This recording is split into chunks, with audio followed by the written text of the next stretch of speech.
Brad Shaw from Cruiser Customizing. Gregory Beck with WWGe Distributing.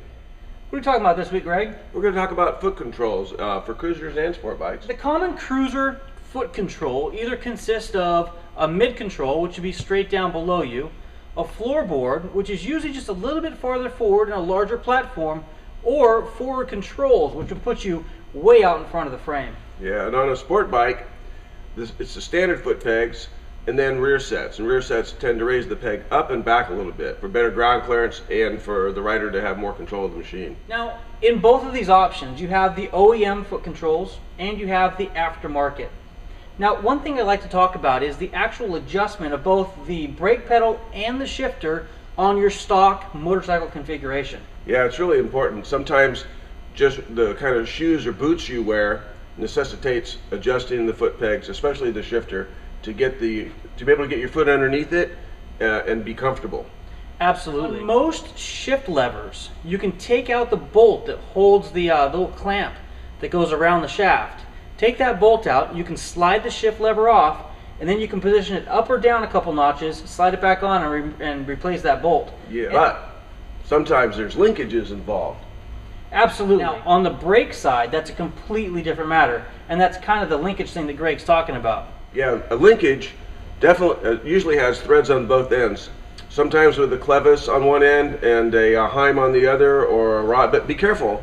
Sometimes there are left-handed threads on one end. It allows you to be able to twist the linkage in the center, which then spreads or contracts the linkage so that you have the optimum adjustment. Yeah, it does that by either connecting on the peg and going down or up to fit what your needs are. On a sport bike, or a track bike, let's say, either one, when you put rear sets on, generally there's two kinds of rear sets, adjustable and not adjustable. Adjustable, usually there's a series of holes that are threaded so you can put the bolt in to change the height. Sometimes there's a pivoting a concentric with an adjustment. Usually also there's a choice of GP shifting, which is reverse for the track, or standard shifting. You got to know those things when you go to buy one or install it so you get what you want. When it comes to cruisers, you basically have, the only basic option you have is adjustability with the new floorboard mounts from, say, Kuryakin. They've done a great job at giving you lots and lots of adjustment options. Take a look at a couple of these. So take a look at a couple of these options from one of my past tip of the weeks. This one here, you see, Kuryakin and Barons are about the only two manufacturers on the market right now offering adjustable floorboards. So the spline adapter is what makes all of these units work perfectly. The spline adapters come in various make and models, so you can choose the adapter that works for your machine and then any Kuryakin floorboard.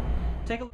This design allows 3 different positions, forward and back, so you can choose exactly where you want the floorboard. And then after a little bit of research, they figured out that people wanted height adjustment as well. The spline adapter, which is model specific, gets mounted into any one of these 5 holes, allowing you several options when you're choosing forward and backward movement as well as height. Just recently on the Constellation floorboards, they came out with yet another option. This adapter gets mounted either upper or lower, so now you have height adjustment, but your forward and back adjustment is much greater and can be extremely more specific by this sliding piece right here. Putting these floorboards in the perfect riding position. Really great options from Kuryakin.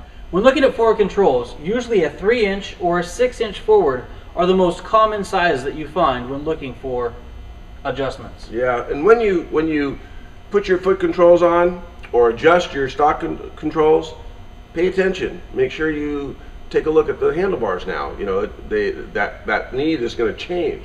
Absolutely. So if you're currently riding on mid controls and you put yourself into a forward control, you might find yourself sitting back farther, and therefore a 4-inch pullback riser might absolutely be the perfect thing that you're going to need. Or it could simply be a simple rotation of the stock bars. Either way, absolutely. It's depending on your size and arm length and the controls, the seat.